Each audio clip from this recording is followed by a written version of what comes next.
to another episode of Ask the Zamboni Experts. I'm your host, Paula Coony, the brand manager for the Zamboni Company, and along with me today, I have Doug Peters, our regional sales manager in the US, and we are being joined by our guest, Alan Baden of Baden Law Firm in Dallas, Texas. Hello, Alan, and hi, Doug. Hello, folks. Welcome from Big D. I'm supposed to say that. I think that was ingrained in the imprinted on the materials that were provided to me when I crossed into Texas from Arizona when I moved here.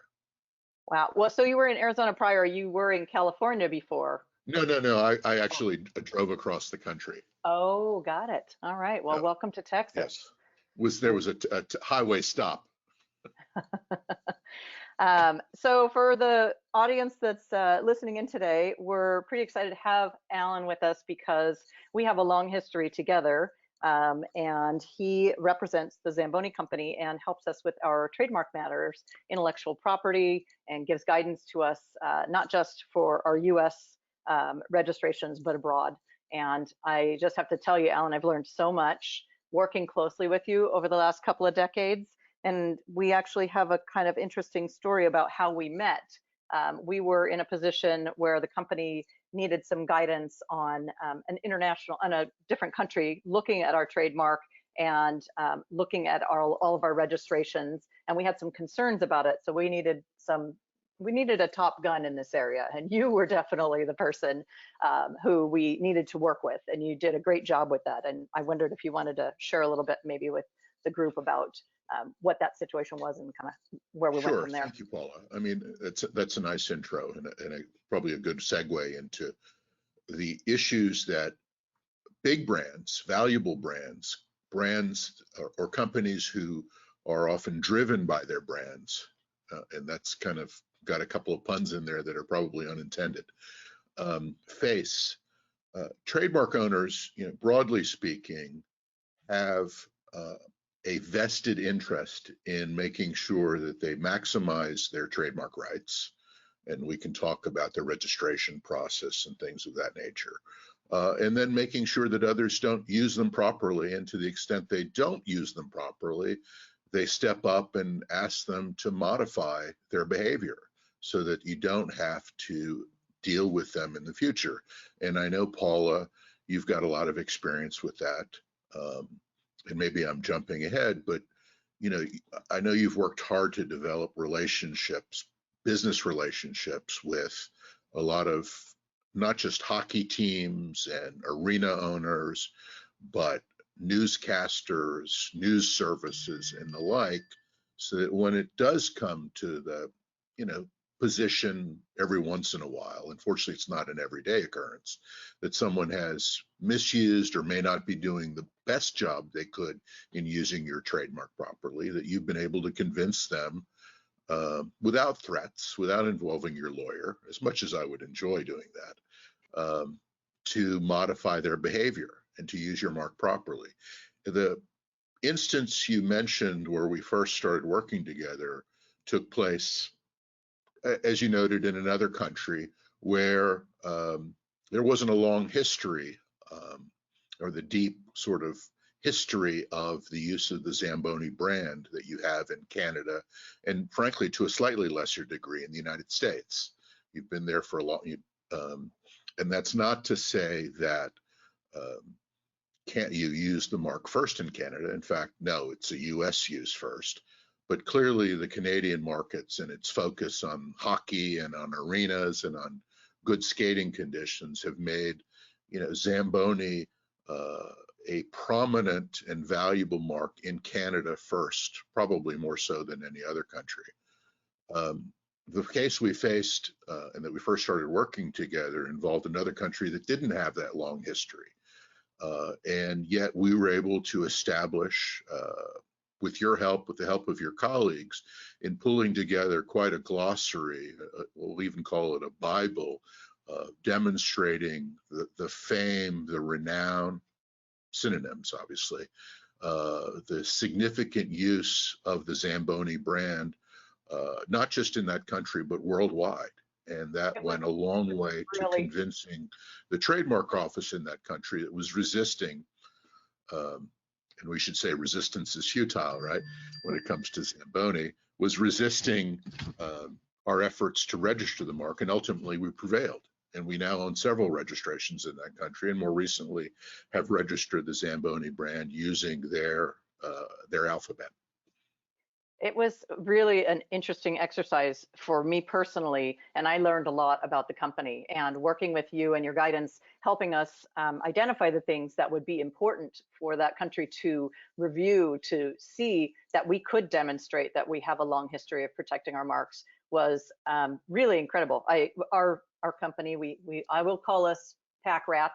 Order's a little harsh, but we have documentation. I mean, back to the very first day of the company's formation. So, you know, I saw that legacy of protecting the mark, and it was a really interesting exercise for me. That kind of leads me into, you know, how this whole, you know, Zamboni trademark and protection, how we look at this. I mean, back when Frank Zamboni originally started the company, he wanted to name it Paramount Engineering.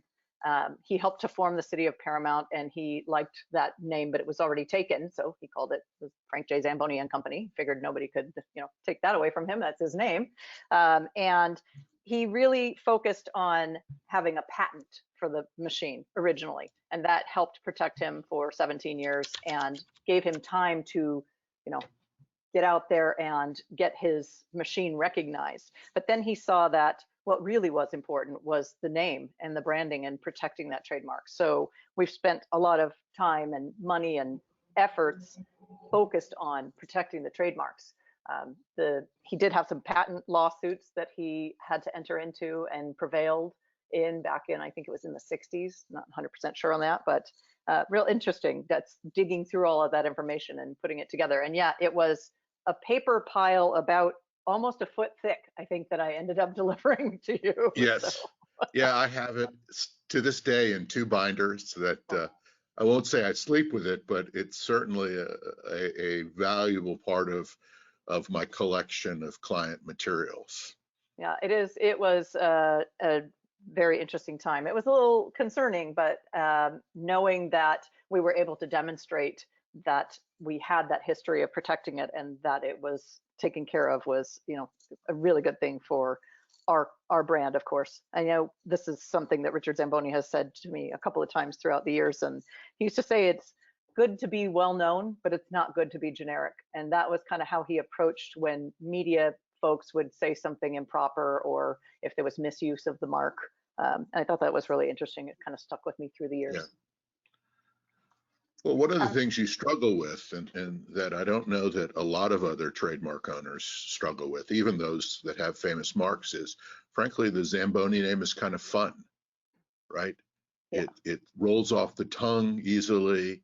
It, you know, suggests something that, you know, people, even if they're not attuned to hockey or ice skating or ice facilities, nevertheless have some knowledge of, if only peripherally.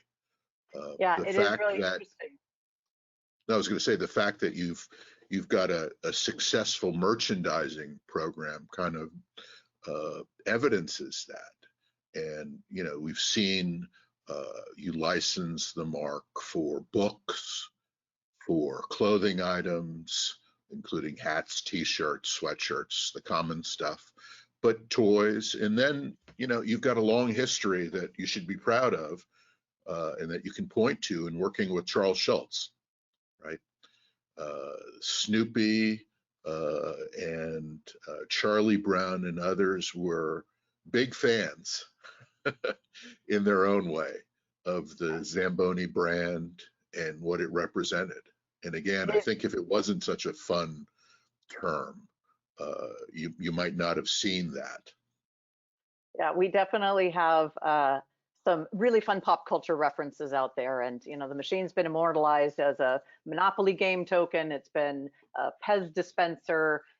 There's a Playmobil toy, the little Matchbox toys. We've seen a lot of proper and licensed use. And, you know, we do see infringement, and we try and handle that on a case-by-case basis. And we've actually been kind of worked really well with some of those folks who had a decent product and maybe didn't realize that they needed to go through the necessary paperwork and vetting of their business in order to use the Zamboni brand name, and have actually turned some of those folks into great licensees. So we're paying attention to the things that are out there and want to make sure that people are aware of the trademark registrations that we own, and including the likeness of the machine, not just the brand name, but the likeness of the machine in the US and eventually likely in Canada as well. So we have a number of things that we're looking out for, and you want to be careful that you're not necessarily so heavy-handed. I think we've been pretty flexible in working with people. It's even some of the smaller folks that have had an idea or a product that they wanted to bring to market, and we've tried to make that little dream come to life for them here and there. Yeah, well, we certainly can't deny their admissions that they're attracted to the brand. Certainly. And what it represents. And to the point you made earlier about patent infringement action, it would make sense that it was in the mid-60s, because that's when you secured your first US registration for the Zamboni brand. It was filed in 1964 and registered in 65. And no, I was not involved in that process. Thanks for clarifying that. I wasn't around either. We'll just throw that one out there as well. Right. Yeah, I mean, an interesting thing through the years has been, paying attention to other brands.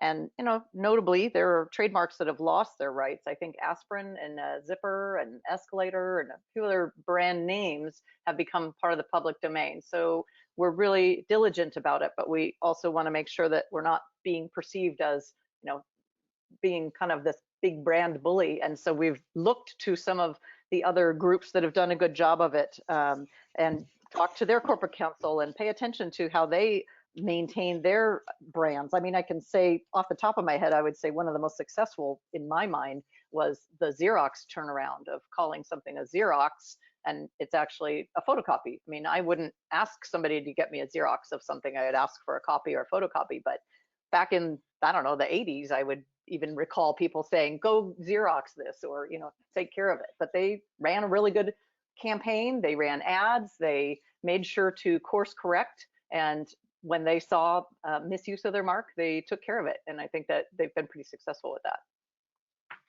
No, that's a very good example of resurrecting, as it were, a mark. And that the term resurrection has a connotation that it was dead. And I don't think it ever reached that point, at least not in before a court. Unlike, as you noted, escalator, shredded wheat, aspirin, and some other terms that are now part of the common lexicon that at one time were someone's trademarks. Now, when you think about it back then, and I should probably know this, but I don't know when aspirin was first developed, but let's say it was the early in the 20th century. There weren't in fact the mechanisms in place that we have today to help alert us to possible misuses and help us address those before they get out of hand. To my point, we can take advantage of technology today, and have now, frankly, for years. It was not available even 15, 20 years ago from a policing a trademark perspective. We do web searches, we have tools that crawl and identify uses, both positive and occasionally negative, that keep us attuned to how the brand is being used, and repeated uses, frankly, worldwide today. And for a company like the Zamboni Company, that's important. Your market is clearly not just the United States or even the United States and Canada. You've got a significant presence in Europe. I know that you've put efforts in, I don't think this is a secret, into growing your presence in Asia, China in particular. What with Beijing hosting Winter Games. I'm still not quite sure how they're going to host Winter Olympic Games. I've been to Beijing, but I don't recall any nearby mountains. Maybe that's no longer a requirement, or maybe the Chinese are industrious enough to have built a mountain nearby. Well, that's where Doug can actually step in, because Doug was a part of our getting into China, getting into Beijing. That's been his marketplace that he's been managing for many years. And Doug, I think you can attest to some of the growth that China has seen and the buildings that are under construction now, and some that might have even been completed recently that are going to be used for the games. Yeah, I don't know where they're going to be doing their skiing, but it's something that in and around different areas where Olympics have been held, it's not necessarily that a ski hill or mountain is going to be close by. I think in Nagano, it was probably something similar where they had events take place. And even in the US in Salt Lake, they had similar situations where some of the ski competitions were outside of the a couple hours away. The Vancouver Games is another good example, right? Yeah. So China's been a big market, and I know that Paula has been very active in ensuring that not just there but everywhere that our trademark is maintained. And I joke with people. I say you don't want to get out of line with using our name incorrectly, or we'll have Miss Paula chasing you down and making sure that you do it properly. I don't need the extra work. But it is something that's I think you'll have it regardless. Yeah, well, that's for sure. There's no shortage back to of that. a point you made earlier, I'd like to surface, and that is, you've worked closely with and benefited from, let's call it institutional knowledge of other large trademark owners or trade owners of valuable trademarks, small and large companies. I think you all have a vested interest, and certainly there's the International Trademark Association that a lot of companies have in-house counsel involved with, who recognize that there is value to working together as trademark owners, both to educate and occasionally not you don't do this as a group, but and the term is not really punish, but at least address head on the issues that are faced by trademark owners today, when it's so easy for people to not only try to reproduce your brand, but do so not just in their back room or their garage, but suddenly all over the net, whether it's through Etsy or on eBay or Amazon and all sorts of avenues. Now, I haven't looked recently, maybe I should, to see what would pop up if I were to search for the Zamboni brand on Etsy. I probably don't want to see that. Give me a week or two before you go online and let me know, and I'll get some things cleared up. But I mean, it could be my life's work. It could be anyone's life's work. And if you're a brand, large or small, there are tools out there that you can use, but it definitely is, like a black hole. You could just go in the direction of spending all of your time and effort on it. So it's a measured approach to making sure that you're addressing the most critical issues and paying attention to as many of the spaces as you can, because there are so many ways for you to gather information. It could be overwhelming. And that's what I try and do when I talk to other brand people that I network with. I let them know what some of the tools are that we're using, and I ask them to make sure that they're paying attention to their brand, not just in the areas where it is registered, but abroad. You just want to be sure that you're not letting something kind of grow out of control, and that you're paying attention to the things that need to be addressed. Well, you would certainly hope that once an individual or an entity is educated by one trademark owner, it's easier for them to understand what they need to be considering before they launch their next product, potentially misusing yet someone else's trademark or trade dress.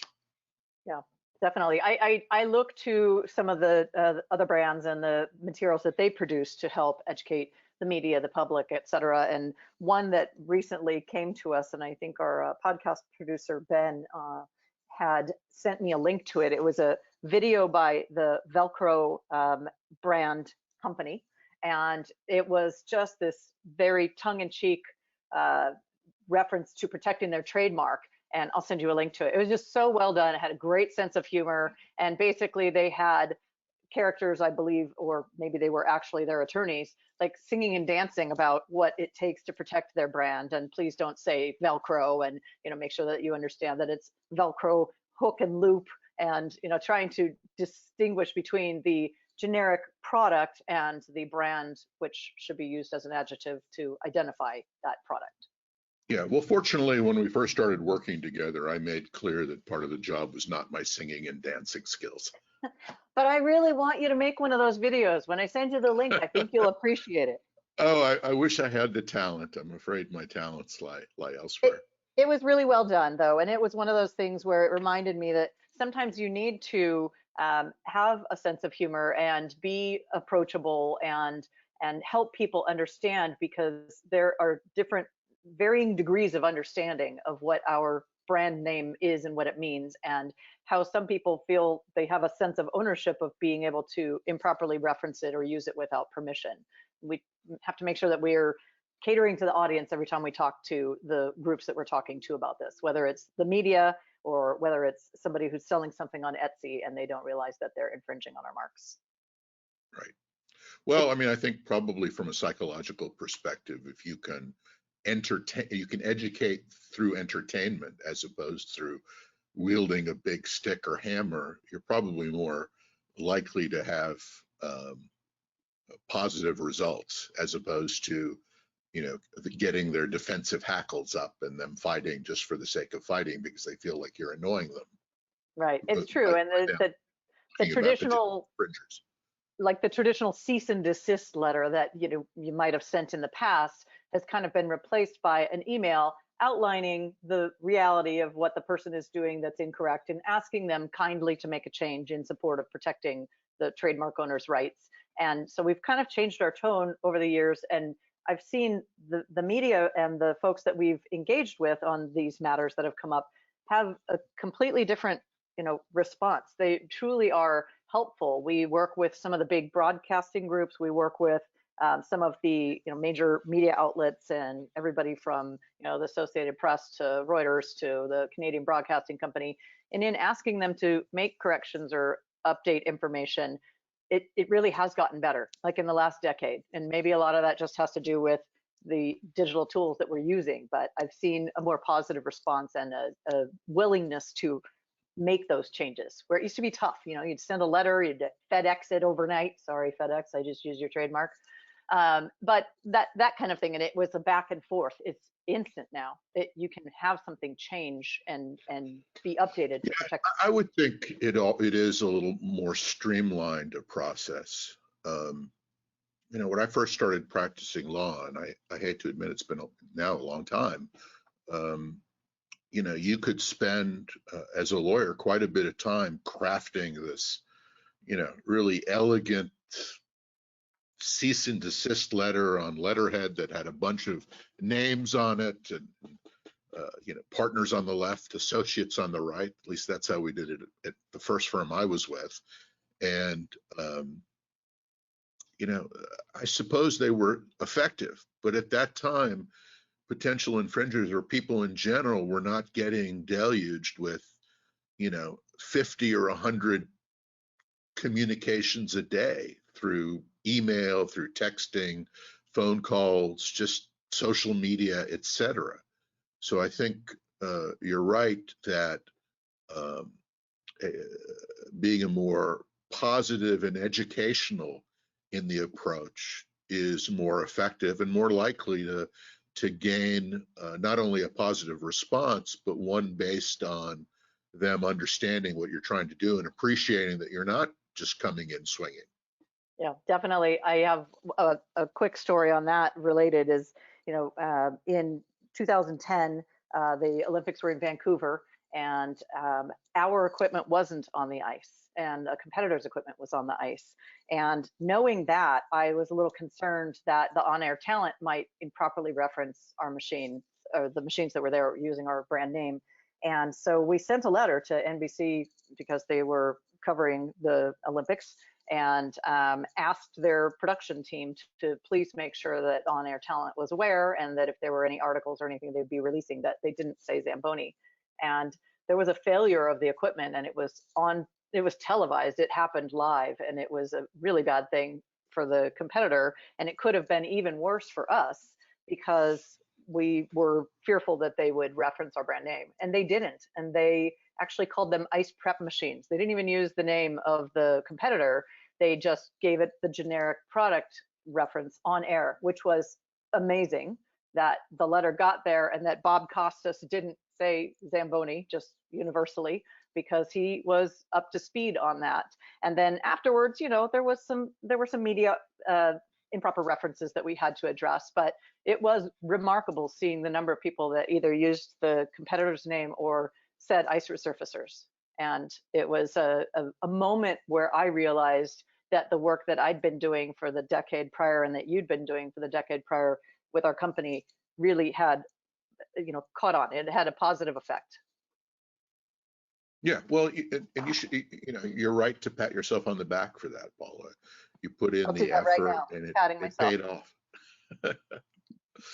Quite the contortionist. It was with, your good guidance and us paying attention to the things that we knew would be important, right? That's a highly visible event. People around the world are going to see it. What if? And so we were very fortunate that all of that, the stars aligned so that it didn't have our name used in association with it. But boy, we have had that happen where, unfortunately, people will reference our name in connection with a not so good event, we'll say, whether it's a failure of equipment or somebody being hurt, whatever it could be. You want to make sure that your brand isn't improperly referenced. And it does take a bit of work to go out there and chase that down, because you see how quickly the references multiply online. And, if you search for something using Google and it's about a news incident, it's a little daunting when you see it says 117,000 mentions of this. You're like, where do I start?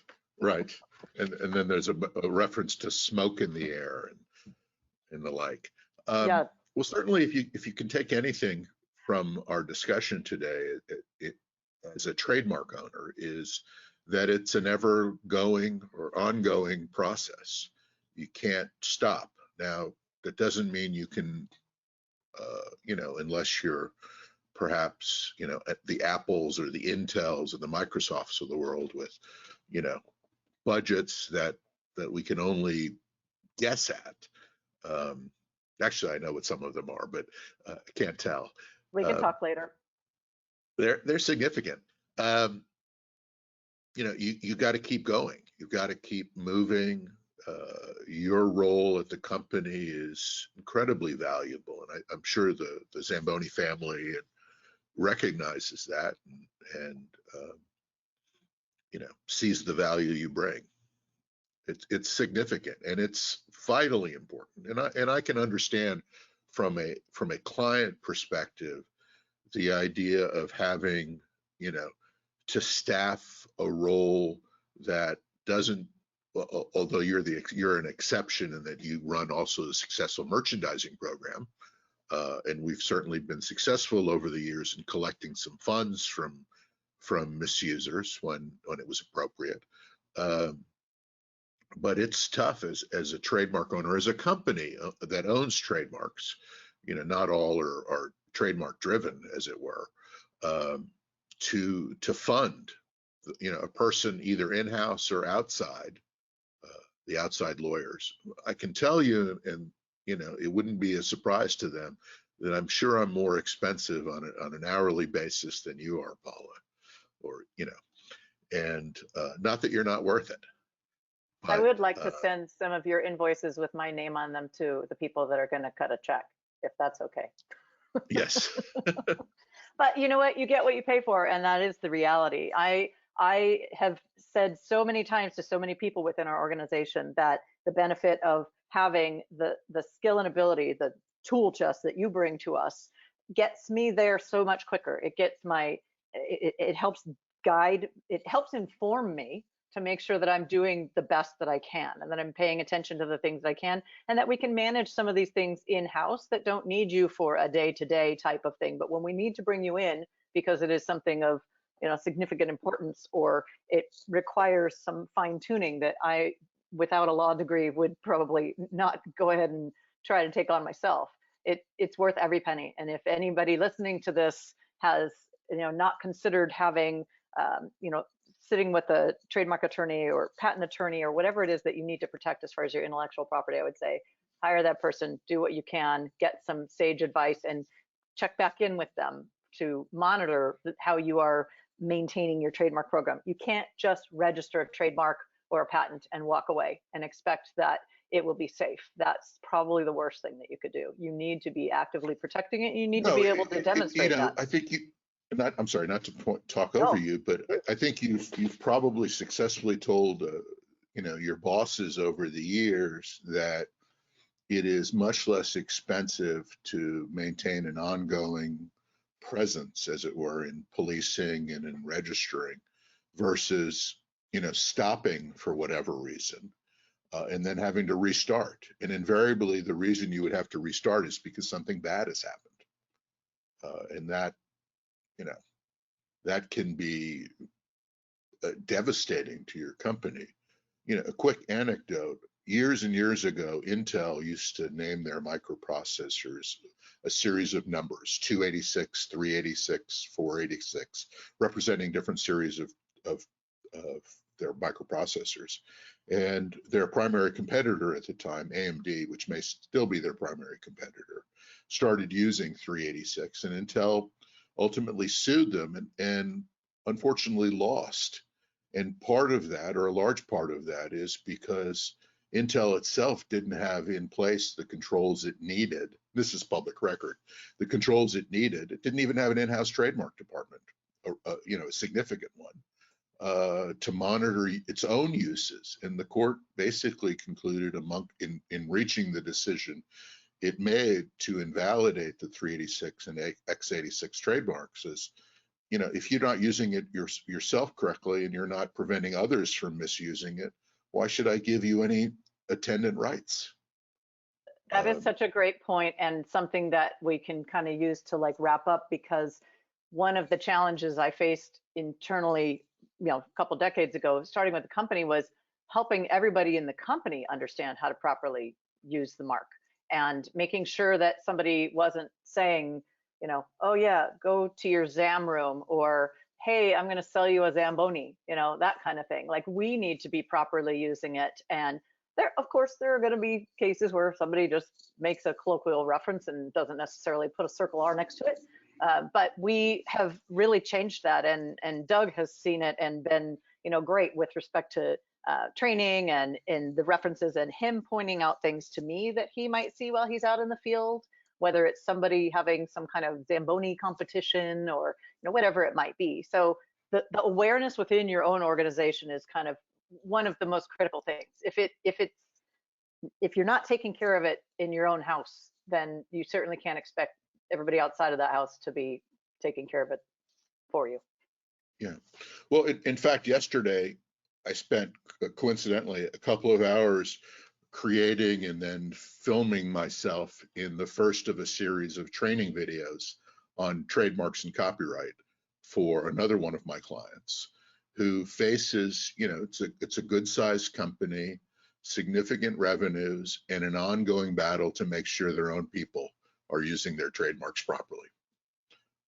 And I've had discussions with their in-house counsel and similar discussions I've had with other clients that, why not you go through the effort of educating, particularly the bigger companies, of educating your personnel on various company policies and how things are done. Why not include in that training, training on trademarks, on patents, on intellectual property broadly, so that, you can nip in the bud, maybe not always, it doesn't always take, but nip in the bud those potential misuses.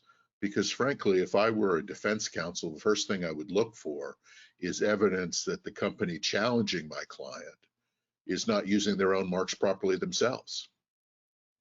That's that's frankly low-hanging fruit when it comes to a dispute, resolving it or addressing a dispute.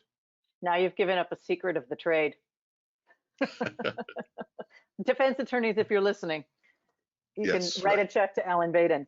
That, yeah, I I know I'm very confident that our company and the people that work here, and even our authorized representatives, our distributors abroad, and our distributors abroad in other countries, amazingly enough, will bring things to our attention or ask their local media groups or whoever it may be with an improper reference to make a correction. So it has been, it kind of reverberates out, and it's been great to see them as additional eyes and ears. And even members of the public, we will see it online. We'll see people make a correction to a media outlet, and they don't even work for us. They're just out there saying that's not a Zamboni machine, or that's a nice resurfacer, or they'll call it whatever brand name it is. So that helps us make sure that we know we're on the right path with all of our education efforts and putting people on notice or asking for cooperation from the media, and it makes it all worthwhile just to kind of see some of those evidence of the public understanding the difference between the brand names and that it shouldn't be used generically. One thing I was just was sending a note to Paula, and I think that one of the champions for us before he passed away was Bob Negley, and I'll never forget him sending pictures about a diner or restaurant at an ice rink that had used our name without our permission. And what was most insulting to me was that they didn't even have our product in their building. And also Mr. Negley, who was involved with Rollerblade at the onset of that, but primarily outdoor advertising.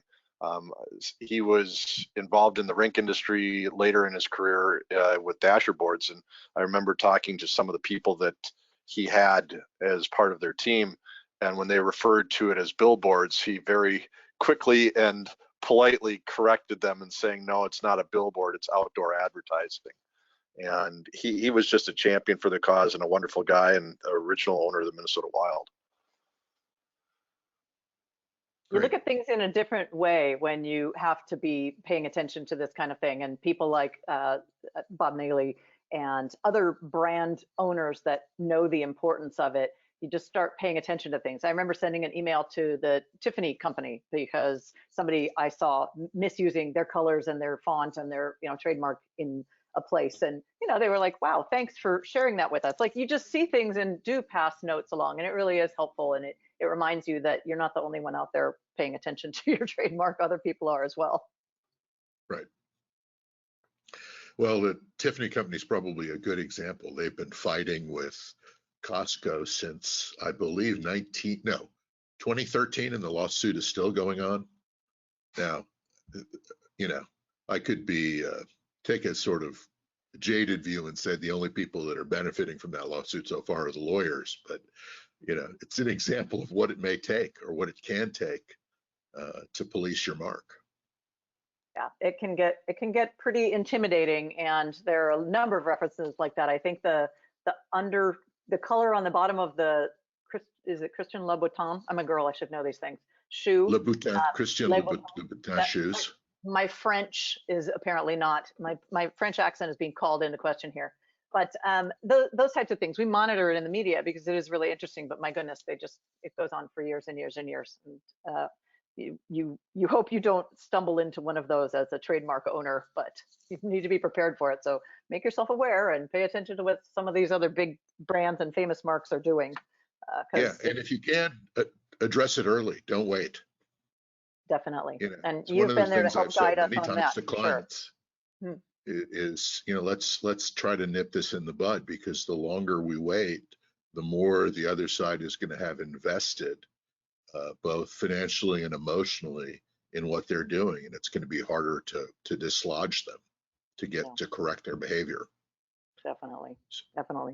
Well, I want to give you an opportunity, Alan, if you want to point people in the direction of your group, how they can reach you, if you're either online or whatever you'd like to share with our sure. listeners. I am always online. It seems to be a function of just our life today. That's and true. Certainly, as a outside counsel for a number of companies and that have valuable intellectual property assets, it's a continuous effort to not only monitor but investigate what's going on. I can be reached. This is fairly easy. I recently moved to Texas after 20 plus years in California. Not an easy move, but part of it is I decided I would adopt a friendlier email address than I used to use. So no more A. Baden at Edge Law Group, which still exists, by the way, but now Alan@Baden.law. Well, that's easy. Yeah. We'll put that in the text of our post when we share the podcast online so that people can find it there as well. That's great. Thank you. Awesome. Thank you, Paula, Doug, Ben. Appreciate Thank you, Alan and including Doug. me. Thank you, Alan, so much for not just today. This was great and a neat chance to get together and see you because I haven't seen you in a while. And I will share with the group here and Doug, who is a big hockey fan, as well as Ben, our producer, that when I was up in Northern California, you kindly invited me to a Sharks game where I got to watch my Los Angeles Kings be handily defeated by the Sharks. I was very excited that the first 2 goals were Kings goals. I think we know how that game turned out. I think it was 7-2. Well, I don't know Thanks that we a see lot. the same result today. The Sharks are not at their finest right now, I'm afraid. Well, you know what? They're doing better than number 8, that is the Ducks, that Doug likes to root for. Well, I don't, 7 or 8, I'm not sure that That doesn't matter. If you're not interchangeable. if you're not first, what difference does it make? You're battling for last place. It's pointless. But you do have the Pride of Plover down there in Dallas that you can root for now. Joe Pavelski, Oh yeah, who I mean, the Stars are former a pretty Shark. good team. I haven't made it. Well, actually, that's not true.